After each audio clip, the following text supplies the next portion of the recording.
All right. Give me just a sec.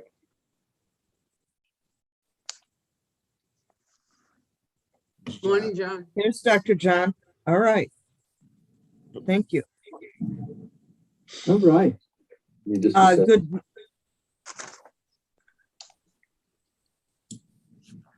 Morning, John. Here's Dr. John. All right. Thank you. All right. Give me just a sec. Good. There we We're go. ready, Peter? Hold IDA. Hold on one sec. I got you. Okay.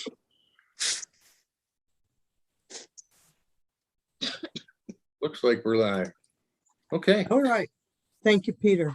thank you. Good morning, everyone. I'll call the Glens Falls Industrial Development Agency meeting to order. Thank you all for being here. Our board members that are present are Mayor Dan Hall, Dr. John Cordes, Mary Gooden, Todd Feigenbaum, Lois Robinson. Absent is Councilwoman at Large Jean Reed.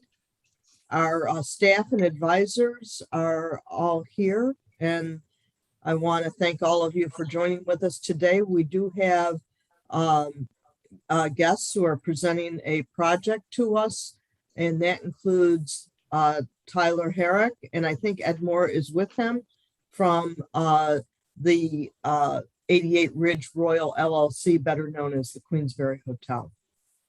So let me get started with a chair report. Just very briefly, we've had a couple of other projects that are moving forward, including the Peter Hoffman project on Warren Street and the Elizabeth Miller project on Park. And I have nothing new to report on either. Both have been moving along very nicely and seem to be in good order. Construction is going quickly at Elizabeth Miller's project, and construction is complete at Peter Hoffman's project at this time. Everything else that I have to report will be part of the project reports that follow up. Let's get into administrative reports unless there's any questions from the members. So everyone should have a copy of the meeting minutes from our meeting held on September 9th, 2021. Are there any comments or changes to those? There being none, is there a motion to approve the minutes as presented? I'll make the motion. Lois Robinson, is there a second? Second. Second, Mary Gooden. All in favor? Aye. Aye. Minutes are passed. Thank you. Our financial report for months ended September 30th, 2021 have been presented. Mark Toomey is here with us today, our CFO. Mark, do you have any comments you want to make? No, all we had was $160 legal expense, Fitzgerald. Cash reconciled our balance at the end of September, $38,485. And with the two checks that approved and signed off today, the balance will become $37,660. Else is in balance, due to, due from is fine. Just a note on CDC, as always, no change. We haven't had any activity since May or June on the CDC. And on the IDA, that is it. Okay. Any questions for Mark on the financial report? If none, is there a motion to approve the report as presented? So moved. Todd, is there a second? Second. Second is Lois Robinson. All in favor? Aye. Aye. The financial report is approved. Thank you. Payment of bills for October 14th, we have two pending, both for legal services, $480 and $336 for a total of $816. Is there a motion to approve the payment of bills, our Schedule I'll A? make it. Lois, second. Second. John, Second. Yep. all in favor? Aye. Aye. Bills shall be paid. Thank you for handling that, Mark. Let me know if you need any signatures. Yep. Usually we're there to sign in person, but not today. We have no other reports, and so I'm gonna go right to our project, which is pending. As you know, and you've received a copy, we have an application from 88 Ridge Royal LLC, the Queensberry Hotel. You've got a copy of that application, and we'll get that posted fully on our website. There are also architectural plans that have been submitted that I did not send to you given their size, but we're going to try to get those posted to the website as well. And anyone who would like to see them and can handle a send by email, I can send to you.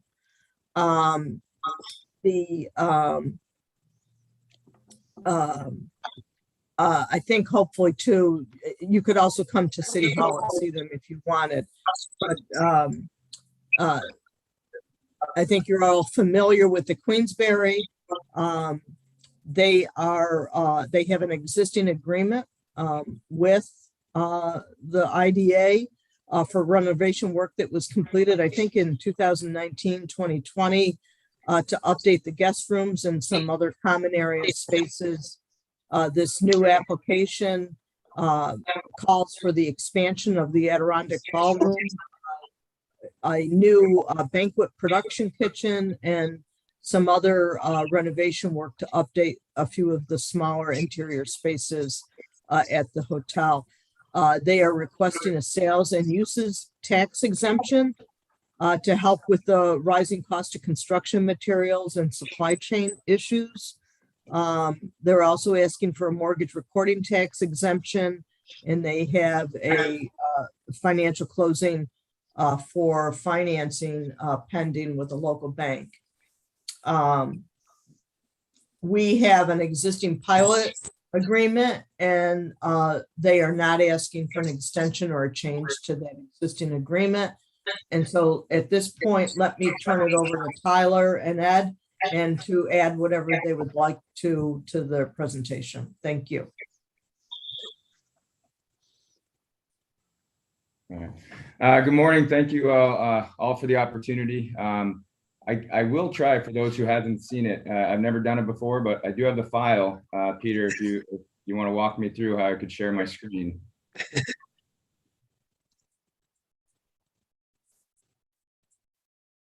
Share screen. Peter's muted.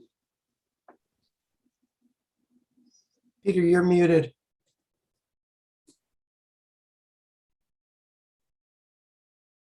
Well,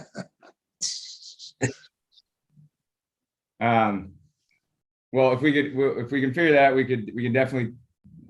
You are the host. Okay, here we go. Let me just work now. All right, what do I want to show? Does everybody see that? Oh, yes. Looks good. All right. Okay, yes.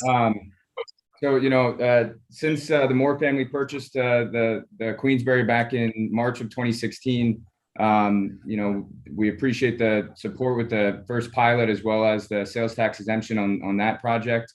You know, we've been able to fully renovate all the existing 123 guest rooms, updating all the bathrooms, furnishings, flooring, you name it, top to bottom. We've also done all of the guest corridors.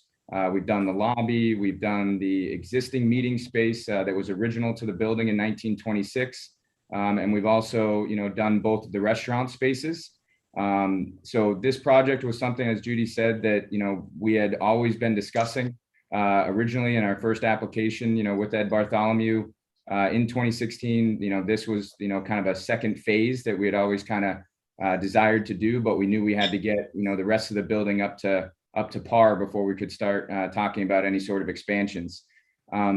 Basically what this layout is going to do for us is that the only room that we have not renovated since the Moore family purchased the property was the Adirondack Ballroom. And that was part of the addition that I believe one of the previous owners had done in the late 70s, early 80s, where they added the back motor coach entrance, they added the indoor pool, and then they added this the bump out of the Adirondack room. What we've seen over the past 5 years is a huge demand. Obviously, you know, COVID kind of put the brakes on a little bit, but we've seen a huge demand for events.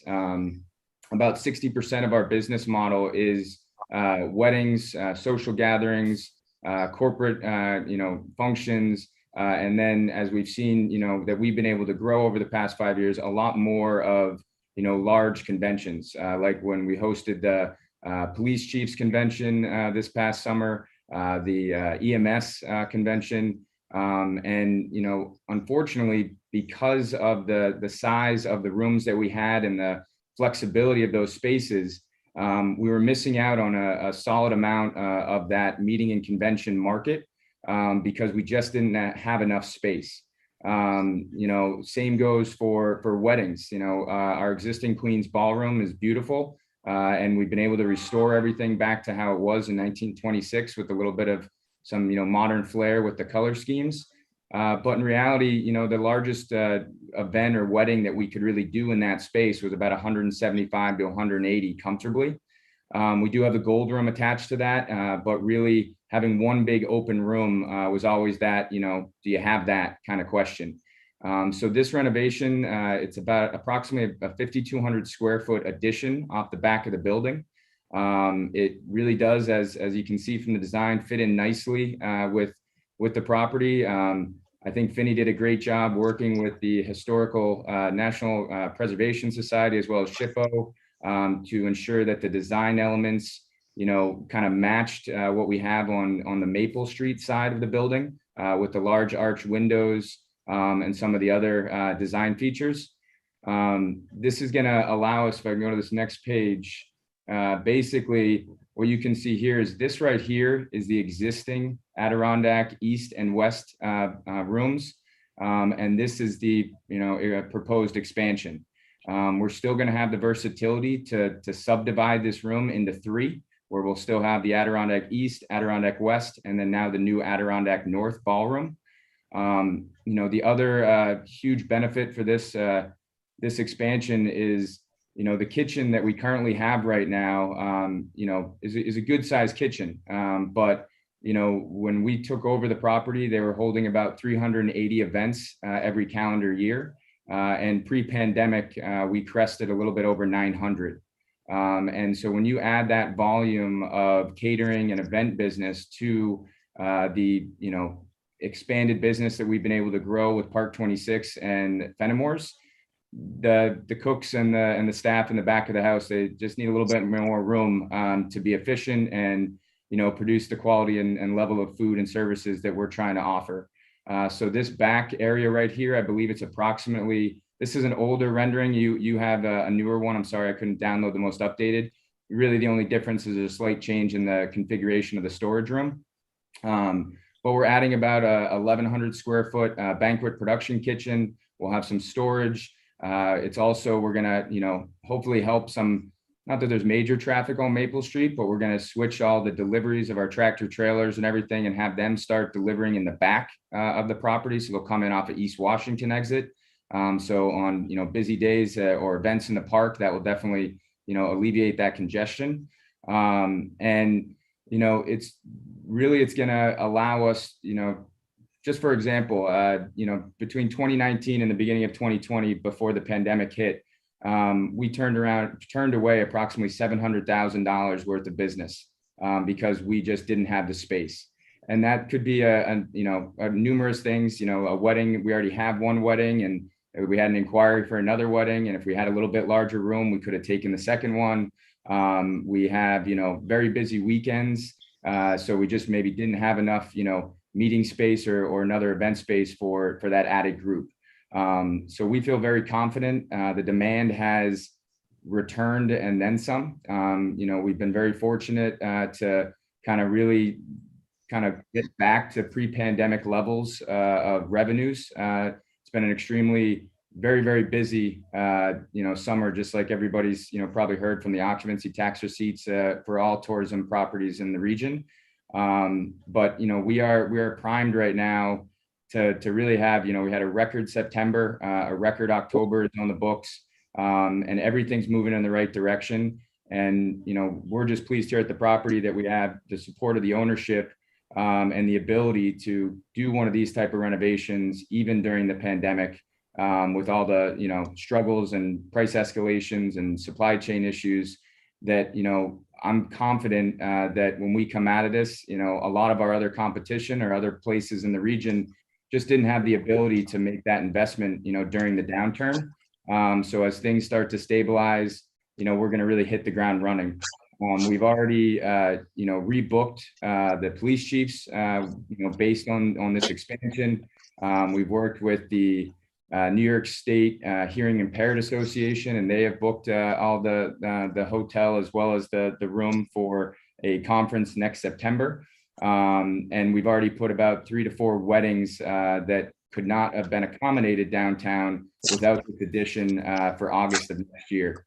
So we're really starting to ramp up the marketing, and I think long term this is just going to be another added feature to our property and our offering, but also just continue to bring back the Queensberry Hotel to what it was, back in the 20s, 30s, 40s, and 50s as that, downtown, gathering spot, place for visitors to come in. And, we're going to make a big push too for more state association groups out of Albany.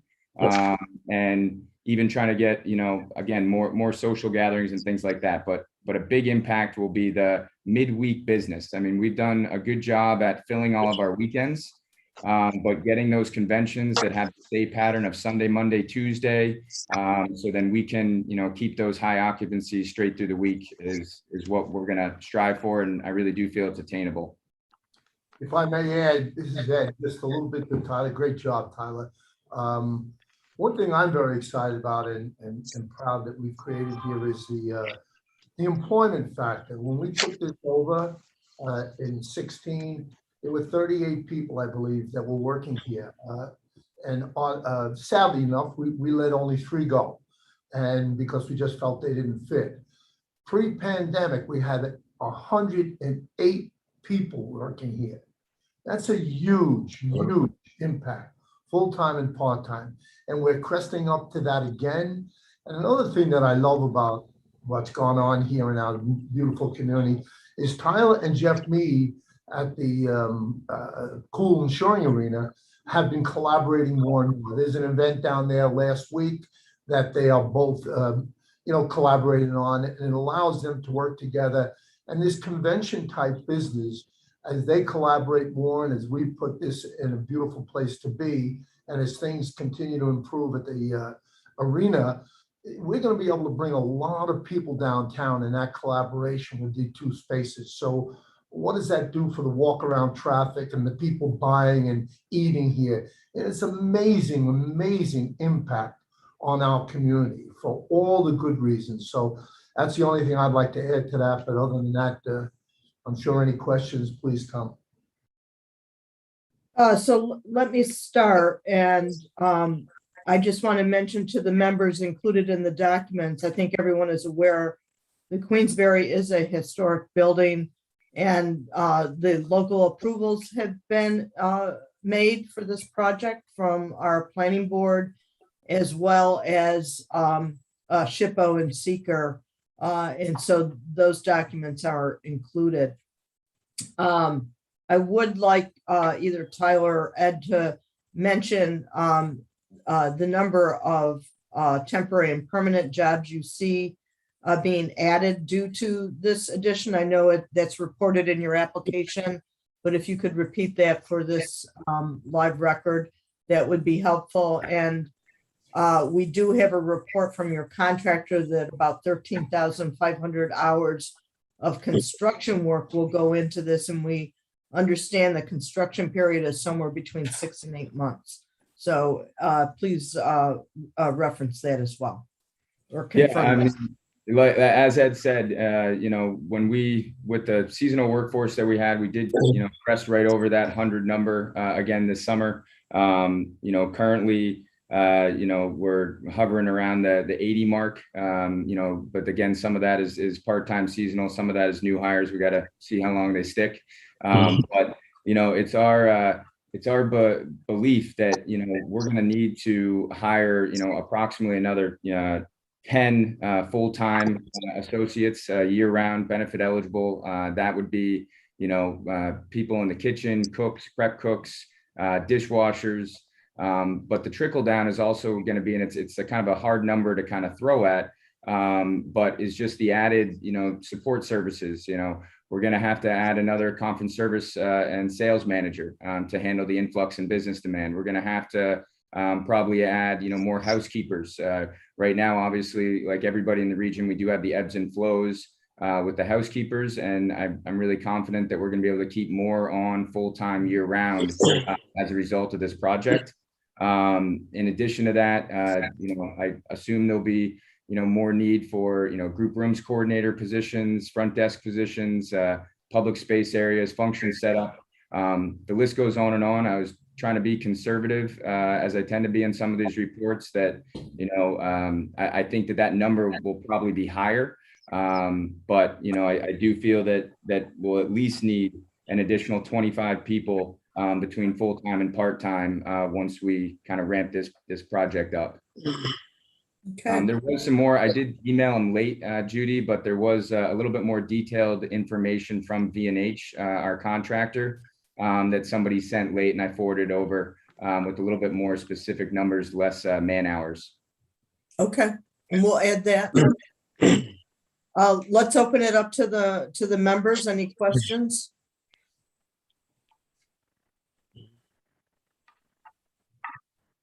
I love it. Okay, Can I so ask a quick question? sure, Lois, go ahead. I might have missed it somewhere. I did read everything. Long story. How many people will the new addition be able to accommodate?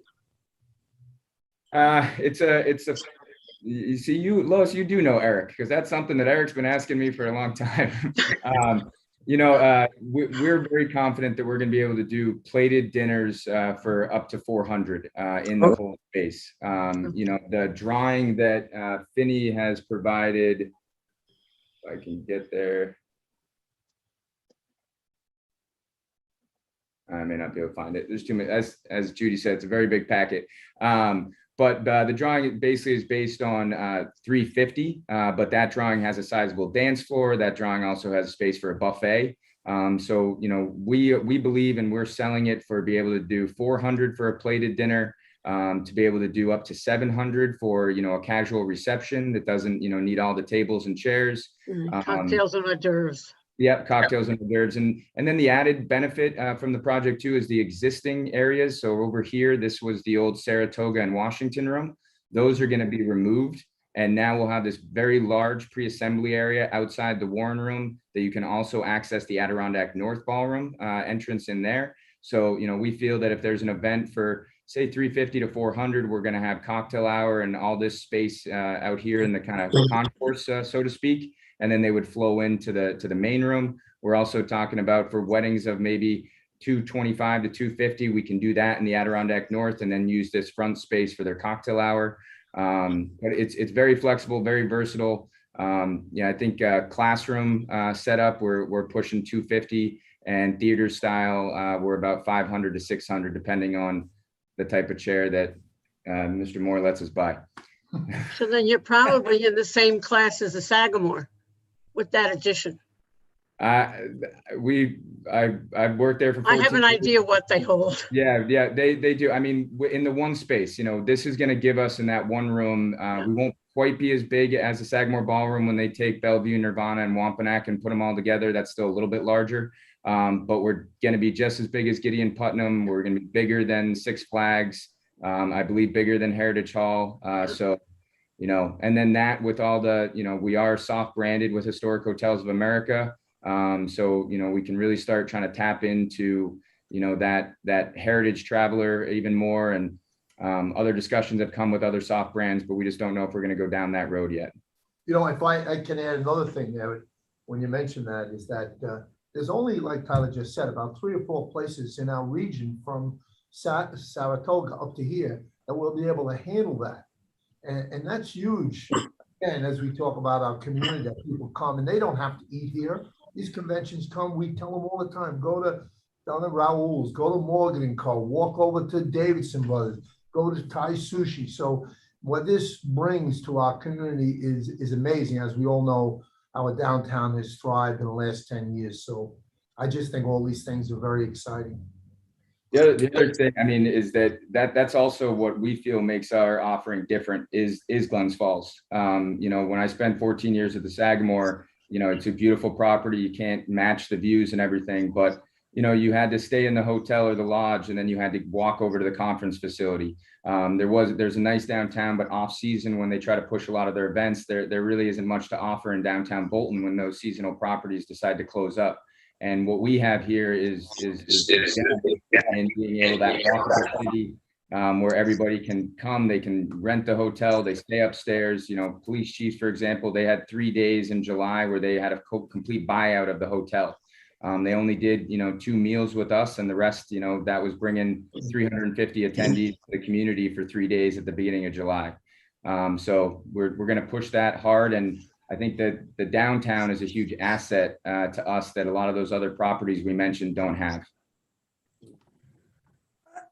I'm downtown pretty much every evening, and it's pretty obvious to me that the people you have staying at the hotel are going out to other restaurants in the community. You can see them walking back and forth. And I think also you're bringing a lot of people from outside the community here to visit and to see our city and experience it.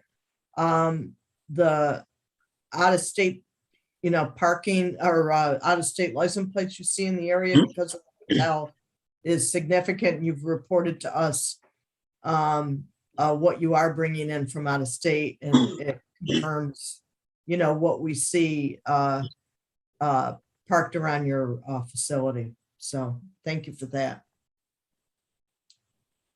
I would like to just add that, you know, I want to thank you guys for taking the lead on helping the revitalization of downtown. You know, Mr. Moore and Tyler have done a great job. The hotel, obviously, as Judy just said, it's a great draw. It's a great anchor for the downtown area. A lot of people stay there. And then, of course, as Judy said, they walk around, and, you know, we get a lot of compliments. I run into a lot of them because I park right by the Queensbury Hotel every day, and I see people, and I stop and talk to them. And obviously, they're very complimentary of our downtown. And, you know, it's a big collaborative that we have going on here with, you know, with the bid and Downtown Collaborative Business Group. And, you know, the Queensbury Hotel is a big part of both of those organizations, you know, and Mr. Moore stepped up with the Civic Center, putting that group together. So, you know, I can't thank them enough. And this is kind of a no-brainer for me, you know, to add, you know, more facilities, more area for us to have bigger events. You know, again, it's a no-brainer. I'm very much in favor of this. I'm very much in favor of the jobs that they've done, and hopefully continue on.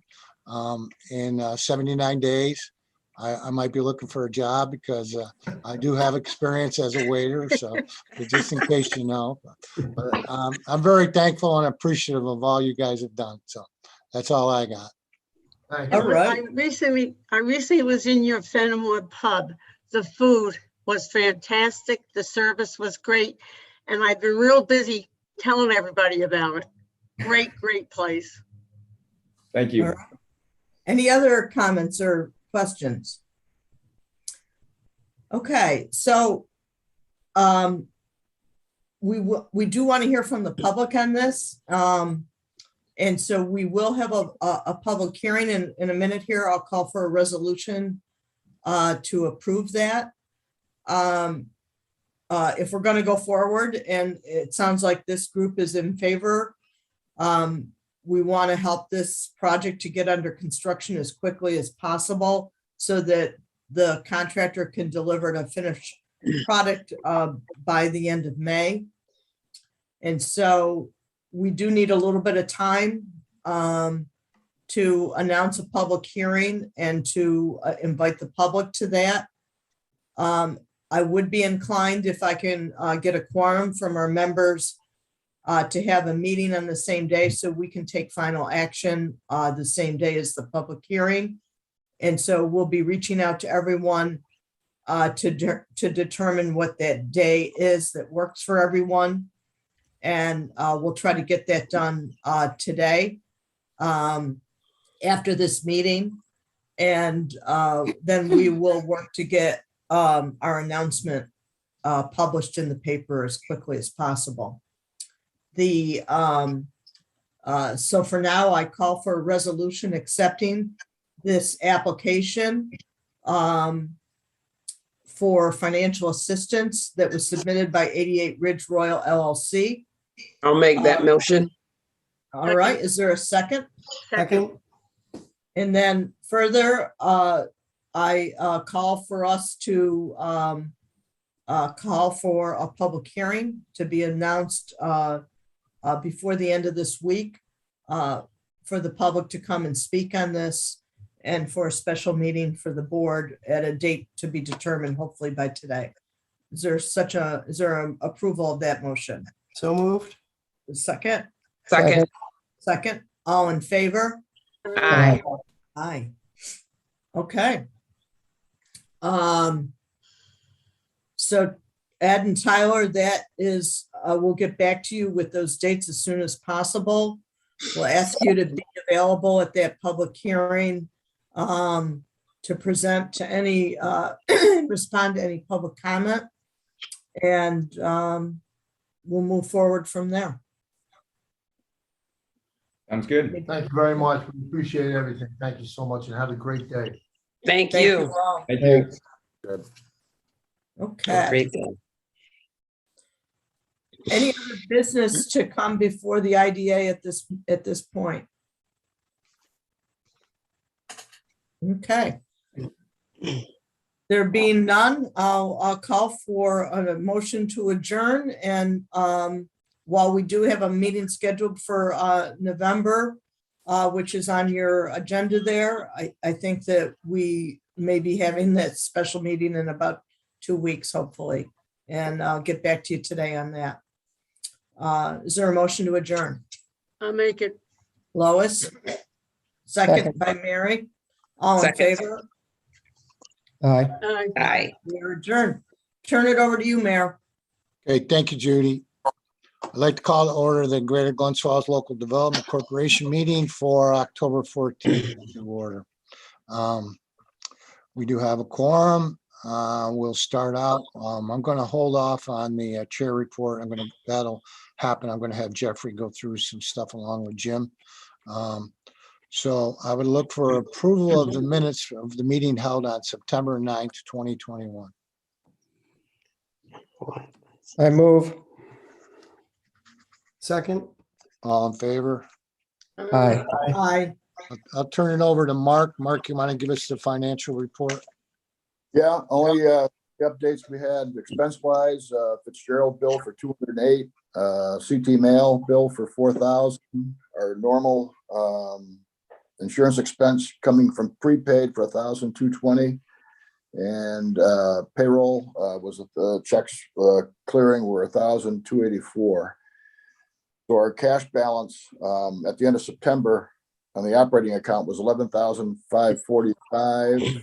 With the checks that we'll be approving and signing today, the balance will be down to 10,696. On the DRI side, on the cash, the balance is 72,720. We had that check from the state come in for Abby's cookie jar, 12,762, and I mailed that check out to them from the DRI account last week. So with that and the CT mail that will be approved today, our balance on the DRI will be down to 57,398.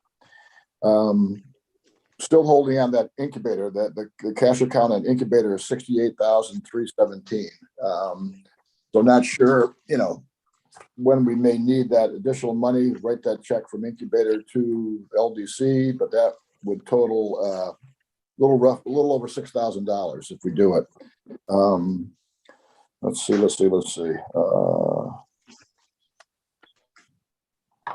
All the loans are paid up to date through September. And that is about all I have. Not sure if we want to contact, I talked to Suzanne about this, if we want to contact Whittemore to engage them for the 2021 audit, which would occur in January. So that is it. Okay, are there any questions on that report? Okay, I just, Mayor, we didn't talk about this on the IDA, but whoever does the audit for the LDC, it makes sense to also do it for the IDA and the CDC. And if you're gonna call for that, I think that the IDA were the same board. I think that we would be in favor of both, of using Whittemore again, to do that audit, if you're good with that. okay. And Suzanne, you're agreeable to that?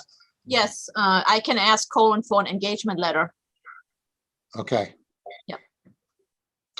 Okay, Given how busy accounting firms have been in the last year on a number of issues, I would encourage us to do that soon if we do want to have it done in January and meet our deadlines in March. So I'd go ahead and ask him soon. Okay. All right. okay, I'll look for approval of the financial report from Mark. I'll make it.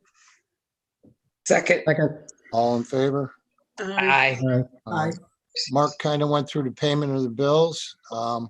We have account tabs, Fitzgerald, Morris Baker Firth, CT Mail, total of $3,409.98. So look for approval to pay the bills.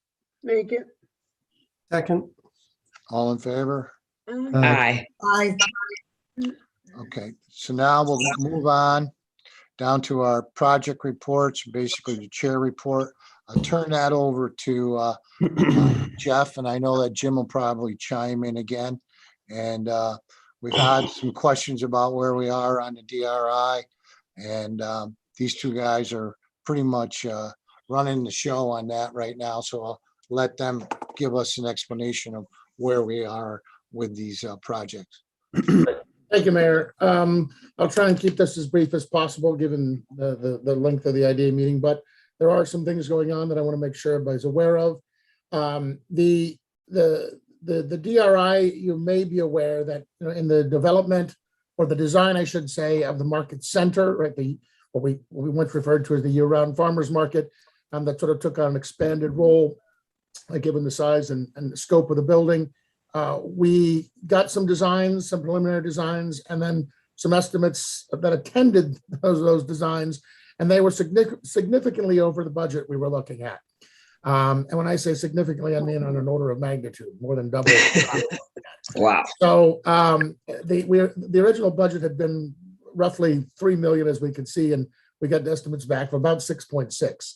Some of which was obviously a result of the sort of the pandemic driven cost increases and things like that. Some of it by natural inflation, I'm sure, since this originally had been looked at about 4 years ago.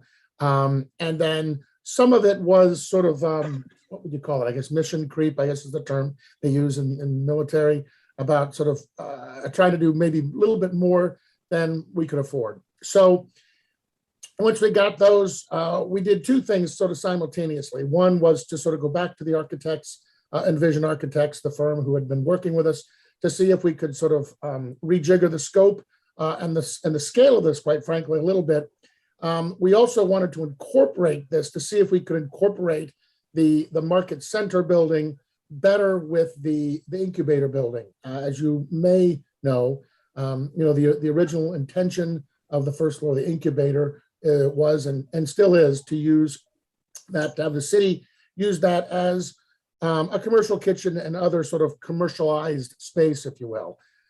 So what we're now trying to do is to see if we can better integrate that first floor space and use some of that more productively as perhaps part of even of the year-round market, et cetera. So that's one way we think we can save substantially. The other thing we did in response to this was to set up a meeting with Empire State Development with Mike Yavoli, Linda Dillon, and some of the other staff of ESD, who actually came up about 2.5 weeks ago. And we did a walkabout and also went through the different properties, or the different projects, I should say. On the heels of that, I think we have a much better sort of segmented view of the various projects that we're looking at.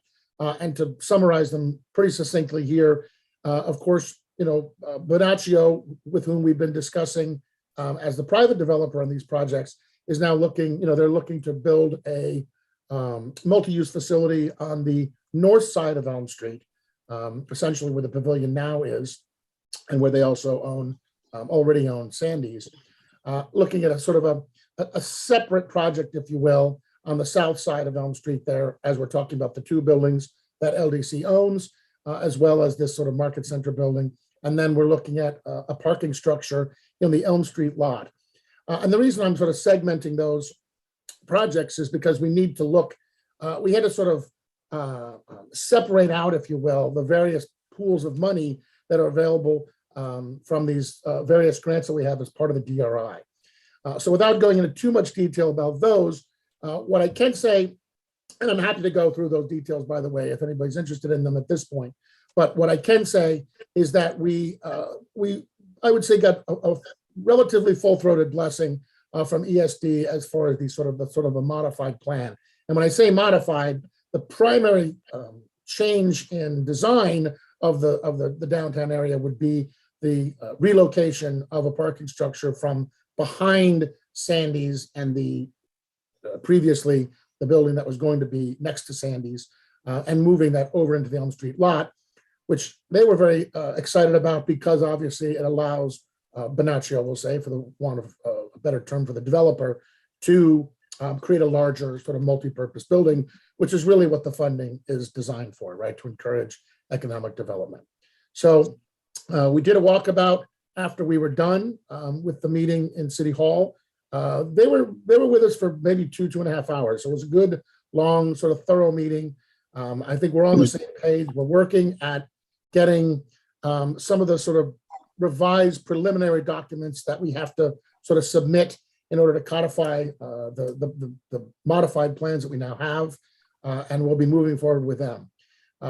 What this also did, the sort of walkabout did, in addition to let them see what we were now proposing down on South Street, was also to see the numerous things, both DRI funded and otherwise, that have been done downtown in the meantime.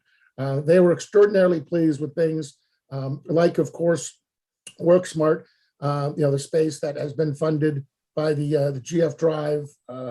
There's numerous buildings downtown that are undergoing both publicly funded and private renovation. I say private in the sense of, let's say, the Glens Falls National Bank was doing a multi-million-dollar renovation, as you're probably aware of. And that really has nothing to do with the DRI directly, but obviously it sort of points to the supplemental, if you will, investment that's being done sort of outside. And the purpose of the DRI is to sort of leverage and catalyze private investment. So I don't know if there's anything specific that Jim, you need to add as far as the GF Drive and the facade project and anything else that is DRI related. But I will say that they were, ESD was extremely comfortable, I won't say pleased, but comfortable with where we are at the moment. And they recognize, like everyone else, that some of these things have been held up, unavoidably, I guess, by the pandemic. And we'll go from there. So that's about all I had to sort of offer as far as where we stand. And incidentally, we're still looking. I'll have to talk to you, Mark, at some point. About you're talking about the incubator, but obviously that's one of the properties along with Hot Shots that the LDC owns that will be involved in this development project. Yeah, thank you, Jeff. I'll just make a quick comments about GF Drive and the facade component of the DRI. We're basically in implementation mode. As you see, the Abby's is kind of the first business that spent a significant amount of their GF Drive award funds. Each of these businesses, there are 8 of them, have to spend all of the money first out of pocket. So you guys approved an award at 80% of a project cost that we had. they have to spend all of it. They're not being fronted by the LDC. They come in with paid receipts or paid checks, canceled checks, then they can get 80% back from Homes and Community Renewal. So when you start seeing what Mark put on the financial report, that's not cash that you had that you're losing. That's money that comes in from a drawdown and goes out to the business. You're not floating any of those projects, which for Suzanne's purposes is a rarity, because usually the city is, or the LDC is floating costs ahead of time. These are, you're reimbursing these owners at 80%. So Abby's is the first. We hope you're going to see more of these. We're working on Flight on South. They have spent more than their allotment in restaurant equipment. We're just sorting through. It's pretty detailed to go through all these invoices, knowing what Homes and Community Renewal expects to see. So there's some back and forth, but again, we're in implementation mode. If you haven't been to Flight, which I have not yet, but they are open finally, apparently, and getting some pretty good press, hopefully, I think. And Jeff mentioned WorkSmart. I don't know if they're open to the public, but if you pop in the front door of the TD Bank building, holy cow, that's going to knock your socks off. I mean, I have no idea how they financed that renovation, but to take that bank lobby, which I thought was attractive as a bank, but they've made it to a whole new level. I mean, they've opened up that ceiling, and that looks like a space in Manhattan. I mean, it's an awesome renovation. Of course, GF Drive is only funding furniture and fixtures and equipment. You know, they had to do the renovation on their own, but just pop your head in there. It's an amazing building, what they've done to that. And then that's all I have on the DRI at this point. So it's, again, full steam ahead on implementation and get these projects completed as soon as we can. So I would just add to, agree with what Jeffrey was saying about, you look, and Jim with the GF Drive. So the DRI, when we were awarded that, was to stimulate more business in the city of Glens Falls. And over the last few years, we have really seen a lot of things happen. As Jeffrey mentioned with the GF Drive, we have 8 different businesses, and we were able to walk around. I think we saw 6 or 7 of them. We have that new Sweet Beats, which is going to go in across from the post office. Again, the post office project that the IDA was involved with has turned out fantastic. So there's a lot of good things going on, not just the South Street project. And that was the whole idea of that. And Jim is 100% right about the WorkSmart space. It's unbelievable. It has a very high historic value. If you go in there, you'll see that they took out the drop ceilings and they've opened up the high windows. There's Glens Falls Terracotta, which is historic. That's up on the upper walls. It's a beautiful, beautiful space. And that, again, just adds to what we were talking about before. When people come to Glens Falls, they can, look at our architecture. We have good restaurants. We have good places, to stay now with the Queensbury Hotel. So, that I think is one of the purposes of the IDA and the LDC is to, stimulate business. And I think we've done a good job on that. And if any of you do want to, put together a tour, maybe we can do that and go around and look at the things that are going on. Elizabeth Miller's project on Park Street is coming along, and that's going to be phenomenal when they add that little deli kind of market in there, which is much needed. So a lot of good things going on, and I want to thank all the people on our work group, and also Jim and Jeff, who have kind of taken the lead on that. So it's amazing. I think we put a pencil to it, and there was $45 million worth of projects going on right now, and that's pretty huge. So. Jim, do you want to talk a little bit about the Small Business Recovery Fund? Sure. Real quick, we're kind of near the tail end of the CARES Act money, the original HUD CARES Act money the city got. To date, the LDC, through the 3-person review committee of John Cordes, Pat Tadish, and Mary, the 3rd member, have approved 24 loans, $177,200 to those 24 businesses. We are getting letters back from from most of them slowly on what we call compliance, just to make sure they're still in business and that they've spent the funds, or if they haven't yet, how they intend to spend those funds. We have room for a couple more. I have one pending to get to the committee this week, hopefully at the end of this week. And then something I brought up this Tuesday at the working group, which includes the mayor and Judy, and I'll bring up here, the state of New York Homes and Community Renewal has their own batch of CARES Act money that they are a little bit late getting out the door, and they're a little bit desperate getting it out the door, but they offer the same kind of small business assistance as the city used with its HUD, its direct HUD CARES Act funds. So I floated the idea with the working group of doing an application to Homes and Community Renewal for basically to replenish this small business recovery fund and maybe try to target some mid-sized businesses. You know, we were doing things with mostly micro enterprises, you know, 5 or fewer people, you know, yoga places, fitness studios. If we kind of go a little higher in the employee count, we might be able to target a niche of some slightly larger businesses and maybe do some bigger loans potentially if people still have COVID needs.